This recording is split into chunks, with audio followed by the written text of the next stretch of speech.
एक बैल, और उसी से जुड़ा है केदारनाथ मंदिर का सबसे बड़ा रहस्य।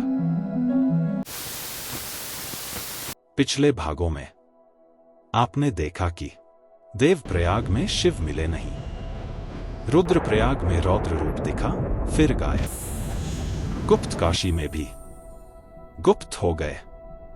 3 बार परीक्षा, 3 बार ओझल, और अब केदारनाथ। आखिरी परीक्षा।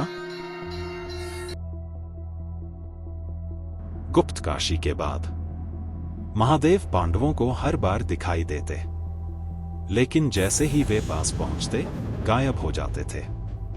आखिर क्यों? क्या पांडवों को शिव मिले? और अगर मिले तो किस रूप में? क्या आप जानते हैं कि केदारनाथ में मूर्ति नहीं, एक त्रिकोणीय शिला की पूजा क्यों होती है? मैं आपका स्वागत करता हूं अपने YouTube चैनल पहाड़ी वॉयेजर पर। चलिए शुरू करते हैं केदारनाथ यात्रा का अंतिम और सबसे रहस्यमय भाग। गुप्त काशी में महादेव के गुप्त हो जाने के बाद पांडवों के भीतर उन्हें पाने की व्याकुलता अपने चरम पर पहुंच चुकी थी। अब यह यात्रा सिर्फ एक खोज नहीं थी, यह आत्मा की परीक्षा थी।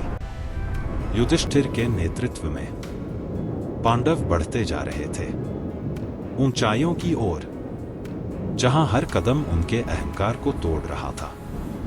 और तभी घने कोहरे और पहाड़ों के बीच एक विशाल बैल दिखाई दिया। उसकी आंखों में अग्नि थी और उसके चारों ओर दिव्य प्रकाश। लेकिन जैसे ही पांडव उसके पास पहुंचे, वह बैल धुएं की तरह गायब हो गया।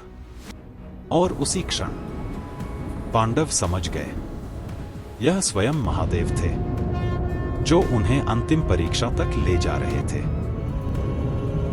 आखिरकार वे पहुंचे सोनप्रयाग, जहां मंदाकिनी और वासुकी नदियों का संगम इतनी शक्ति से टकरा रहा था कि धरती कांप रही थी।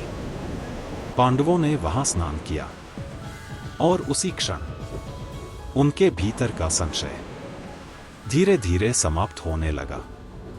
यही था पहला संकेत कि वे सही मार्ग पर हैं। सोनप्रयाग से आगे शुरू हुई केदारखंड की सबसे कठिन चढ़ाई। पत्थरों से भरे रास्ते, तेज हवाएं, और अचानक बदलता मौसम। काफी संघर्ष के बाद पांडव पहुंचे गौरीकुंड, जहां उन्होंने एक अद्भुत दृश्य देखा।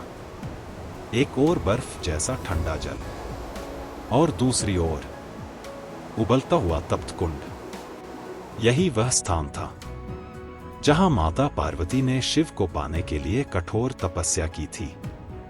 जैसे ही पांडवों ने उस जल को स्पर्श किया, उनकी थकान, उनके घाव सब शांत हो गए।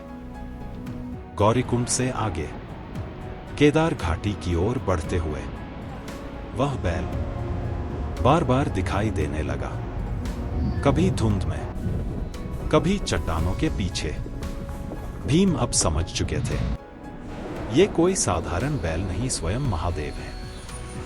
लेकिन इस बार उन्होंने अपनी शक्ति नहीं, अपनी भक्ति पर भरोसा किया।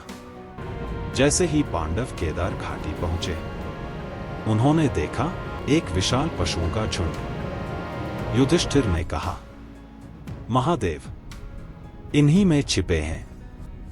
भीम ने तुरंत अपना विशाल रूप धारण किया और 2 पहाड़ों के बीच खड़े हो गए। सभी पशु निकल गए, लेकिन एक बैल रुक गया। जैसे ही भीम उसे पकड़ने दौड़े, वह बैल धरती में समाने लगा। उस क्षण भीम ने पूरी शक्ति से उसकी पीठ, कुबड़ को पकड़ लिया। धरती कांप उठी, आकाश गूंज उठा, और तभी महादेव अपने वास्तविक रूप में प्रकट हुए। उन्होंने कहा, हे पांडवों, तुम्हारा अहंकार समाप्त हो चुका है, तुम्हारा प्रायश्चित पूर्ण हुआ। और वहीं उनकी पीठ के रूप में प्रकट हुआ पवित्र केदारनाथ ज्योतिर्लिंग। पांडवों ने वहीं पूजा की और उनके सभी पाप धुल गए। जब महादेव भूमि में समाये, उनके शरीर के अन्य भाग 5 स्थानों पर प्रकट हुए। केदारनाथ में कुंवर, मध्यमहेश्वर में नाभि, तुंगनाथ में भुजाएं, रुद्रनाथ में मुख और कल्पेश्वर में जटाएं।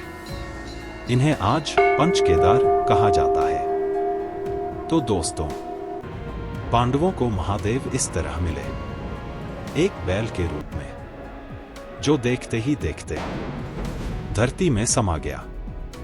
लेकिन कहते हैं, आज भी वही दिव्य शक्ति ज्योतिर्लिंग के स्वरूप में केदारनाथ के गर्भगृह में एक त्रिकोणीय शिला के रूप में विराजमान है और हर उस श्रद्धालु को आशीर्वाद देती है जो इस कठिन यात्रा को पूरा कर यहां तक पहुंचता है। लेकिन कहानी अभी खत्म नहीं हुई है।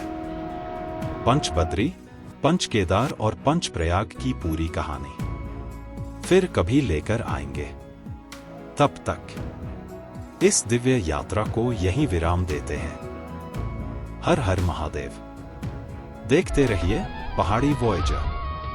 अगर आपको यह वीडियो पसंद आया हो तो वीडियो को लाइक करें, कमेंट में अपनी राय दें और चैनल को सब्सक्राइब करें और नए वीडियो की जानकारी पाने के लिए बेल आइकन दबाना न भूलें। तब तक के लिए धन्यवाद।